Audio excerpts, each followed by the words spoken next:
And Harjap Singh Bhangal, who's an immigration lawyer, and he joins us now from London. Harjap, good to have you on the show. All right, so here's the situation. The Rwanda scheme really didn't work out as planned. The illegal migration bill may not even be legal if you think about it. I mean, on page 1 of the bill, the Home Secretary, Suella Braverman, admitted that she cannot say whether or not the bill is compatible with the European Convention on Human Rights, which the UK is a signatory of. And now this, I mean, this is only going to add fire to the fury. Yeah, pretty much. I mean, what's happening is the government has made some promises in light of the election next year, and it has to show that it can fulfill, it can, meet those commitments. One of them was stopping small boat crossings, which until now it hasn't done. And a backlog has built up over the years under this government, over the past 13 years, of people seeking asylum. We have 136,000 applications waiting for a decision, some of them more than 2 years, just for a decision on their asylum claim.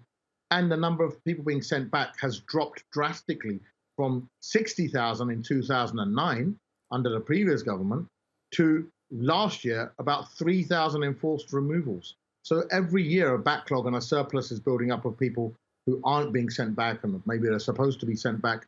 And therefore this country has a problem.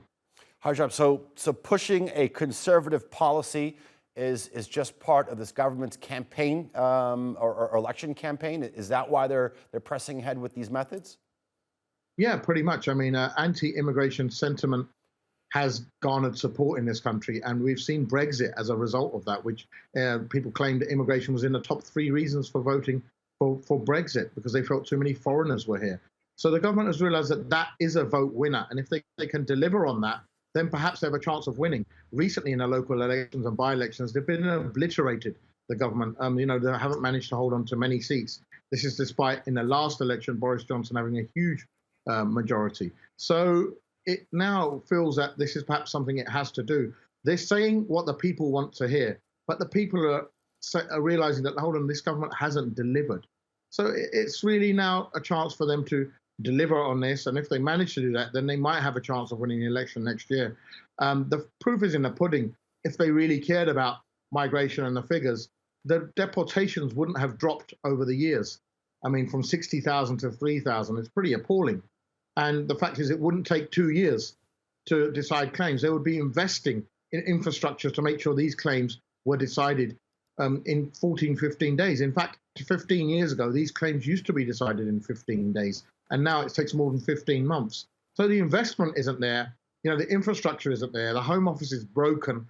Every year, a House of Commons Select Report Committee hears that and tells the British public, look, this system, this infrastructure called the Home Office, it isn't fit for purpose. There's been no investment in that. So instead, it's a lot of pomp and pageantry and circumstance and showing that we'll hold on. This is what we're going to do. Bring the barges in. We'll bring the boats in. We'll make an island somewhere, or we'll send people to Rwanda.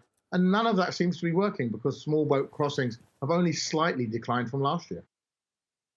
Harjap, your position is that you discourage illegal migration, but you are in favor of sort of promoting correct ways to migrate abroad.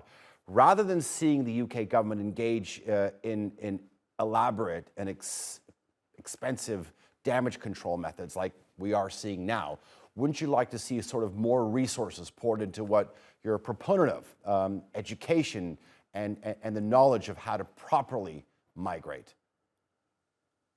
Yeah, I mean, that's something we have to do worldwide. I think every country has that sort of problem, especially in Europe. Look at America, it has a problem. The answer is always education. I always say it doesn't matter what the question is or the problem is, the answer is education. So we need to educate. We need to create routes for people. If they want to come here and work and then go back to their country and, they're going to do a job that a British person can't do or doesn't want to do, then what's the problem as long as they pay their taxes? The problem comes when people come here and there's no routes for them to sort of work here legally, so they have to be forced underground, or they're met by hostile environments like this, sort of placards and stuff like saying, well, we don't want you here. The Brexit campaign was very divisive. It was based on appealing to the British people by saying, well, these migrants come and take your jobs. We will create jobs for British people. 7 years down the line, that hasn't happened. Industries such as the healthcare sector is on its knees. Hospitality, construction are crying out for foreign workers. Restaurants, pubs, cafes are closing in the UK. So the fact that foreign workers not being allowed here to do unskilled jobs has really hurt British businesses. But the stance remains the same from this government, that we are Fortress Britain as such, and we should decide who should come here, which is fine. Every country has a right to do that. But at least have a policy which is coherent with the needs of business, which is the needs of the nation. And admit that if this country needs foreign workers to survive or drive taxis or work in restaurants, admit it and make a procedure for that. And, just make sure that everything is governed. This country does not even have an exit control system. So there's an entry control system, immigration, but when you exit at the UK airport, immigration are not there. Many countries have exit controls. They know who's going out. This country doesn't. And it's just amazing that we don't have the basic of stuff in place, and the infrastructure is totally broken. Harjap, so on the one hand, you actually have a dilemma where you need to address, or in your words, as you say, the needs of the nation. But on the flip side, you have a formula that has seemed to work for the conservative narrative. How do you strike the balance? I think what's got to happen is we've got to be sensible. So we've got to be sensible and realize, well, hold on, we have people here who shouldn't be here. Let's work on sending them back. Let's sign more return agreements like we should. Then we've got to realize that there are people in need and will always want to come here. And because of wars, let's create safe routes for them. France did offer to build a processing center or an application center on the French coast for the UK. The UK turned it down. So then people realize, well, there's no way, there's no safe routes for people to claim asylum. For some nationalities, like Ukrainians, the UK has been opening arms for them. But for others, it's very closed. So what happens is be fair across the board. We realize we're a small country physically, and that we have limited resources, but have a system that's firm and fair. And make decisions very quick.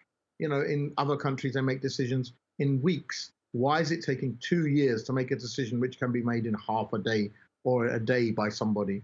That always sort of baffles me, and we still haven't got down to the crux of it. And when the government is asked that question, they have no answer. The fact is we used to have a system like that, but this government broke it. Mm-hmm. It's a self-made problem. And now they're coming in at the last hour and saying, well, hold on, we're the heroes. We're going to rescue you from all of these migrants, when in fact, it's them who've broken the system themselves. So striking a balance, it's very important, but it's going to require a lot of, a bit of everything.